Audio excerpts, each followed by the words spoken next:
Carl here from Games, Brains and a Head-Banging Life, gbhbl.com.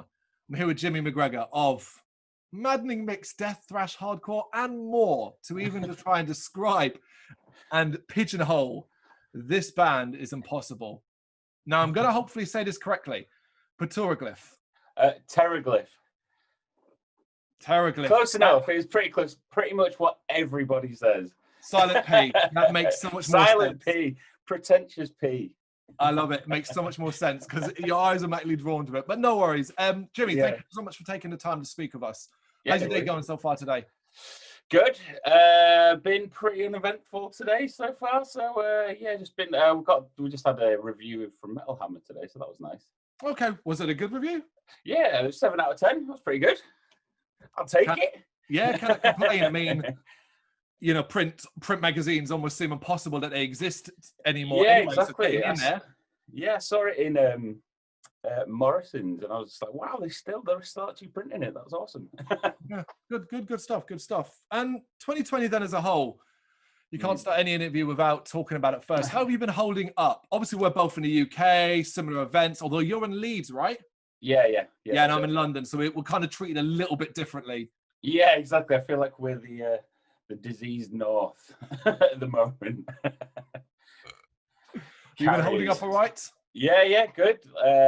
So it's all been a bit of a mad whirlwind thing. So we've been lucky because we've had this release that we've been able to work on throughout the whole lockdown, which I think a lot of bands haven't had a chance to, do. So we've been kind of fortunate in being able to just keep working at stuff and have lots of stuff to keep putting out on social media. So it's been pretty cool, really. Okay. How have you, when you say you're working on it throughout lockdown, how did the restrictions and all that kind of change things for you guys working together? So we've kind of, because I've been doing everything myself, I do a lot of my stuff myself online and through the computer.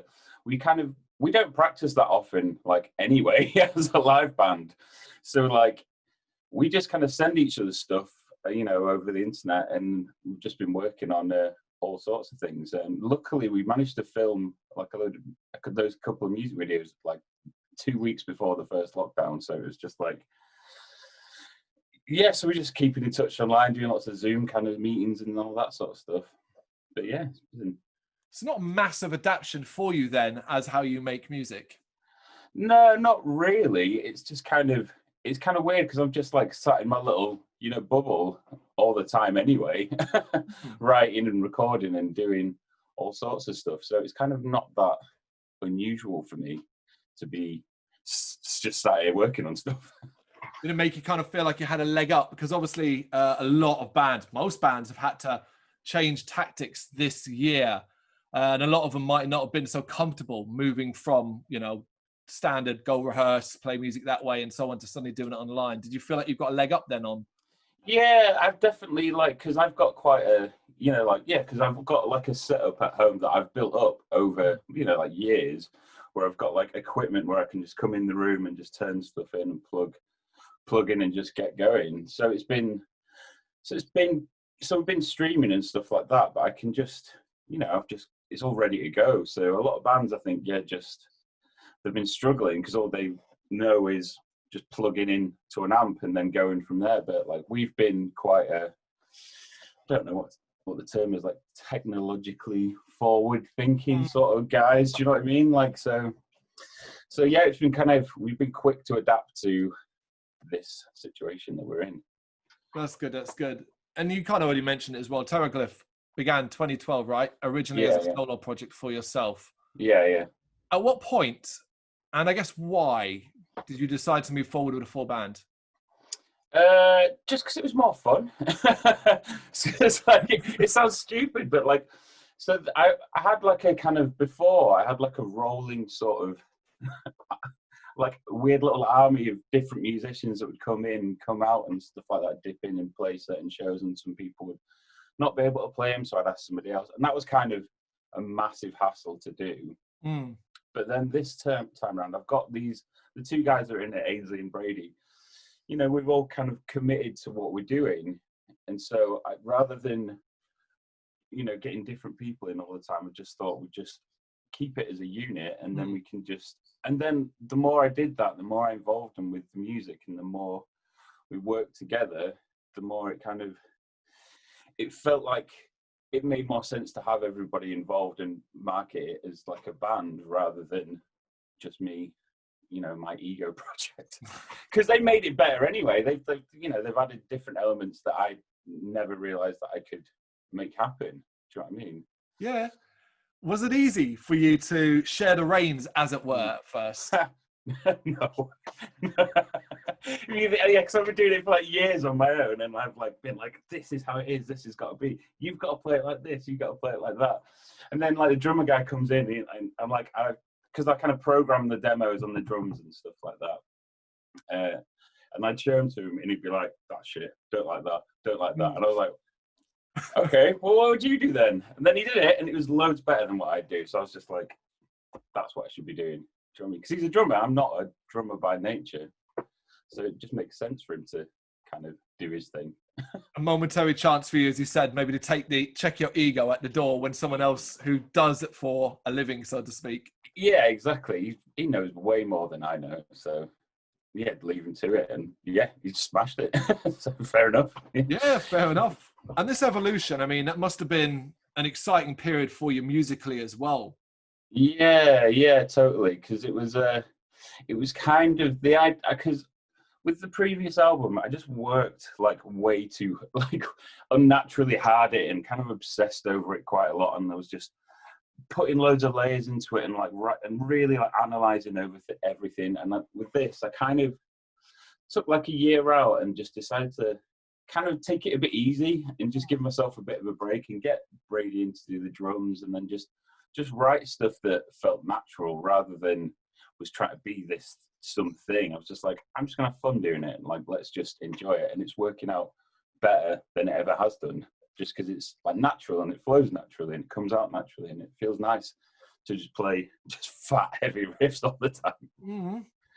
Yeah. So when it came to working on the new album, Soliaire, were you very much a united front then as a trio? Yes. Yeah, it felt like it. Once I showed the songs to those guys, everyone was just like, this is cool, let's work at this. This sounds like, it was like all the good bits of the previous stuff we were doing, but just more focused on just like the heavy stuff. And those guys were way more into it than the previous stuff. So I was just like, okay, this is definitely a focus. And, just kind of decided, we were like, let's go out there, let's just play as hard and as best as we can and just have a good time doing it. And it was fun. Yeah, again, like the whole point is just enjoyable to do. Okay, was it quite a long experience when it came to working on the album? So like, when did you kind of get the first sort of demos done? So I had a few tracks done in, I think it was like 2000, like late 2018. Okay. And then I kind of took them to the guys, and then we started working at it. And I think we actually put a video out for Crown of Bones, which is on the album. And that was just a version that I did and like mixed myself and stuff. And we just did a little video for it. And then, yeah, so that was like the end of 2018 or something like that. No, maybe even before that. Like, I can't remember. Yeah, exactly. But yeah, we've kind of been sat on it and working at it for a while. It was just, the recording took a bit of time just because it just does, because the way I do it, I record everything at home. We recorded the drums live, but I took all the files home and then recorded everything else myself, which is it's kind of like a long process because it's just me doing it. But yeah, no, we've been sat on it. We've been sat on it completely ready and done since, I think it was like January, February this year. Wow. So it's been, and then obviously Corona happened, and then we were like, oh. Yeah. Oh. Are you at that stage where you're sick and tired of hearing these songs? Not really. I thought it would be. Like, it's like sometimes I'm like, because I obsess over it and like listen to it over and over again, because I'm like got a production sort of mind to it as well. I'm like listening to little nuances and whatever. But no, I'm really proud of these songs, and I can keep going back to them even if I get a bit tired of them. If I leave it a week and I go back to them, I'm like, this is cool. I like this. This is still really cool. So it's like I've liked this a lot more than the previous releases because of that, because I can still enjoy it and I still feel good about it rather than be looking back and being like, That's great to hear. Yeah, because obviously a lot of bands and artists, when you get to this stage, particularly after the release, they just want to walk away and forget that those songs exist. Yeah, exactly. Yeah, no, it's an easy like trap to slip into, where you just kind of like you put it out and then you're just like, oh god, can we do something else now? But it's still cool. I still like it. I'm still loving like posting about it and like playing it and all the stuff. So yeah, it's good. How would you describe yourself as a bit of perfectionist, as you said, with the production mind as well? Yeah. Yes, and to a point, yeah. And then I just kind of get bored, and I'm just like, that'll do. Fuck it. Oh, okay. I was about to say, where's the cut-off point? There is a point somewhere, and it's when that's the thing that I've recognised in myself more and more with this album, because I get to a point, and then I realise I was just like, I just need to stop now and stop obsessing over that tiny one guitar part and be like, take a break, and then go back to it and be like, actually, that's really cool. That'll be fine. Do you know what I mean? Like let go rather than try to strangle it and just make it entirely perfect. That's awesome. But yeah, definitely a bit of a perfectionist. I can't help that. So it's been about, well, we're just short of a week as of time recording, just short of a week since it was released. How have you found the feedback overall so far? Yeah, it's been awesome. Really awesome. Like incredibly awesome. Like way more, like positive and enthusiastic than I thought it was going to be. Because I got to the point where I was like, I've no idea anymore whether I've done a good thing or people are going to be into this. It's just this is just what we do. And that's kind of what we agreed on in the band. We were just like, this is what we got. Do you know what I mean? This is what we got. We just got to put it out there and just see what happens. But yeah, people have been really into it, which is really awesome. Like, we sold like way more merch and t-shirts and CDs than we ever have done. And people keep messaging me on my personal Facebook profile, just be like, this is fucking cool. This is really cool. This is really cool. So I don't know what more do I need apart from a gig. Yeah, I mean, I was going to say, you're ticking almost all the right boxes. Yeah. Apart from that last one, god damn it. It's obviously quite a tight and concise listen in regards to the amount of tracks on it. Was it a matter of like you choosing the best for the album and you ended up with those 6? Yeah. I think we had. I think there was 9 tracks we had all together, and we kind of went through them all, or like with those ones that we started working on, and then they kind of didn't feel quite as like badass as like the others. Like, they might have dragged a little bit in places, or those. So we were just like, let's do, like an album that is like a half an hour live set where there's no messing, just straight one after another, just bang bang bang bang bang, and it's just an album of just madness. Like half an hour. I love the description. It is very akin to the idea that if you go 31 minutes over, the promoter is going to pull your sound. So exactly. Yeah. So I think it's like 28 minutes or 29 minutes the album. So it's just that was the idea. So if we could take that live, then it's just like, and like there's the gaps between the songs are like minute as well, which I was really keen on, just to get it so it's just like one stops and you straight back into the next one. So you're not giving people a stop and be like, oh, that was all right. Do you know what I mean? Just keep it moving. No time to dwell on the past one. It's here comes the next one. Yeah, exactly. Already in your face before you realise it. Yeah. And about yourself, where do you draw inspiration from? You're coming across, bear in mind it's the first time we've ever spoken, as a very positive person. Is that the case? I mean, yeah, generally, I've like over the years, like I've kind of struggled. Everyone's kind of struggling with like anxiety and stuff like that. And I've kind of, after the previous album, I definitely had like a period where I was just like, this isn't working out. This is not gone the way I wanted it to. It's kind of like I made it into this big idea of this elaborate album, and then it kind of didn't work out, and it kind of negged me out quite a lot. And that's a large part of why this album's turned out the way it has, because I was just like, I just need to stop all that overthinking about what I need to achieve with this, and just enjoy it, because that's the point. Do you know what I mean? Like, I'm generally a positive guy, but like I have a habit of over analyzing and overthinking and like worrying too much.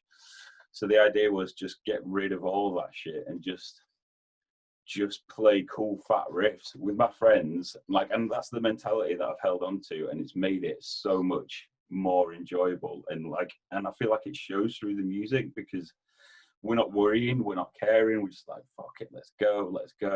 And but yeah, it's like definitely the themes for the album are kind of based in my own sort of mental sort of, you know, struggles or whatever, but also I kind of like, to deal with that, I kind of wrote this like weird concept for the album where I can kind of project those sort of anxieties through like kind of story or theme almost. Okay. That's amazing, because, you know, we live in a very negative world. You only need to look outside your window and find a bazillion things that could help inspire. It's good that it's personal. Exactly. Yeah. It's just trying not to worry about, I think a lot of people, because of social media and stuff, a lot of people worry about what other people think of them, and like everyone's like over-analysing everything. So it's just fuck it, man. Who cares? Because nobody really does care. It's all just an excuse for people to get their opinion out, regardless. Yeah, exactly. So are you personally, and I guess as the band as well, quite comfortable with the social media demands that of being in a band these days? It's something you kind of have to do. Yeah. You've really got to stay on top of it. And with this release, I've noticed it more than ever, because that's all you've got. Do you know what I mean? There isn't anything else. That's why we started streaming, because I was like, well, we're not going to be able to play any gigs, so we need to get something together so we can keep performing and keep like projecting ourselves to people that are listening, and just being on top of it, like every day, just trying to post something every day. And it works. It totally works, but it's kind of like hard graft. It kind of sounds simple, but you're like sitting there going, I need to write something interesting that's not just the same as what I wrote yesterday. But yeah, no, it's really important. It's more important than anything these days, I think, being on social media for bands. But you're not wrong. It feels like record sales are less important, and it's more about how many likes and followers you have to get that attention. You don't make any money from records or anything, so you might as well get on social media and just try sell some t-shirts, do whatever. Do what you can. Yeah. Have you guys kind of well, it seems like you've come to terms with the fact that obviously gigs are out of the question, and certainly into the first part of 2021. Does that kind of make you feel like at the moment you're on hold and that you're kind of just waiting to get out and play these songs live? Yeah, kind of. It's kind of a weird one, because we don't know what to do. Like, cause the amount of bands I've seen that were postponing tours from like March until like this October, and then that's just a complete write-off again, and then it's like 2021, and then who knows what's going to happen there. Like, maybe they'll just have to postpone it again. So it's like, do you try just book something, or I don't know, just see what happens? So we're just kind of stuck. But yeah, man, we're desperate to go out and play one day, but we just got to wait. And I feel like we've got to wait and see, because otherwise you just can really, I don't know. It's so difficult to know what to do.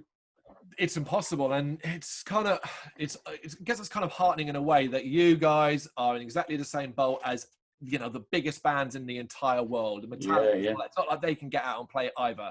Yeah, exactly. Yeah, and I think it's cool that people are trying to do live streaming and stuff like that, but you can see it's hard work. It's hard work putting to the big professional live streams. They're like as elaborate as, you know, like a fully fledged live show. So it's like, I mean, it's a good tool to have, but it's not the same.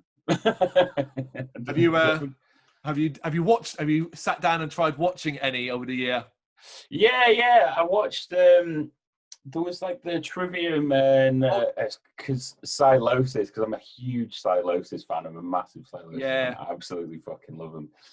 So I watched that, and that was awesome. But yeah, like, it looked insane. Like, it was like a gig with like lights and all kinds of stuff, and that's like a one-off, like, what, half an hour stream? It's mental. It's crazy. Yeah, I remember that. I remember I watched the Silosis part. I was at Full Sail in Florida, I think. Yeah. Oh yeah. It looked amazing, and it sounded great too, which is really cool. But like, if you're not, they've obviously got a lot of people and behind them that are helping them. If you haven't got that, you haven't got a chance. You know what I mean? Doing something like that. Yeah, you're not wrong. What started off this year as, hey, no one can go out, let's just do a couple of live streams from your home, has turned into these massively professional shows that the bar has been set, and it's kind of expectation. Yeah, exactly. Because people want to see that. They don't want to see you with like an acoustic guitar playing an acoustic version of your like latest thrash metal song. It's like a crappy iPhone. Like, I don't know, it's weird. Like, I feel for it. Like, I'm in a fortunate situation where I've got like stuff that I've set up so I can do stuff quite easily. A lot of bands just don't have that, and it's like, what do you do? I don't know. I feel sorry for everyone. I feel sorry for myself. But yeah. Let's talk about something more positive before you go then. What's the future looking like for the band? Well, actually got a new album, the next album on the go already. Amazing. So we've got like a good 9 or 10 songs ready to kind of go. I just need to do some vocals for that. So that's what the next plan is. But yeah, just keep pummeling this. I'm going to keep live streaming just because it's, I really enjoy it. I'm like trying to see if we can get on some festivals, but even that, I don't know what's going to happen. Nobody knows what's going to happen. So like, just keep plowing away at all of this madness, and then hopefully we'll get to a point where we get to start it all again and just, next album. And it's kind of weird. It's like we've just finally put this album out, and I'm like, okay, what's next? Yeah. Yeah, I know, like, bands being in a kind of like lockdown period, there has been some sort of level of prolific writing, but there should be an expectation then for you to put that out. You've just done Soliaire, and that needs to sit and wait. Yeah, exactly. Kind of. But it's like, I've been, it's just what I do. I just keep writing, and that's what I've been doing in lockdown. Same as everyone else, is just writing and then just performing. And like the other guys, we've been like sending stuff to each other, and like he's been doing, like the drummer's been doing drum videos and all kinds of stuff. So it's just it's like we're trying to keep working without it feeling like anything's getting in the way, and just keep going and keep moving forward. But it's fun anyway. Like, so we're just enjoying writing. So that's it. Don't know. It's anything more than that. It's keeping you happy. It's keeping you busy. And it's keeping you all enjoying it. What more can anyone ask? Yeah, exactly. Yeah, just keep creative. Just keep playing, because it's fun. That's all we've got, us three. That's why we're such a kind of like tight unit, because that's all we got. Do you know what I mean? That's all we've ever been good at. That's all we know. So let's just keep doing that and keep enjoying it and keep encouraging each other and just keep playing. Yeah. On that truly excellent and uplifting note, Jimmy, thank you so much for your time. Hey, no worries, man. Thank you for having me. Thank you very much for watching. You can check us out on gbhbl.com, as well as on Facebook, Instagram, Twitter and Tumblr. Go to Patreon to help us out over there. That's patreon.com/GBHBL, as well as Big Cartel, where you can find some of our merchandise. We have a podcast running on SoundCloud and Apple Podcasts. And of course, if you like this video, do us a favour, hit the subscribe button and help the channel grow. Games, horror and heavy metal. What else is life for?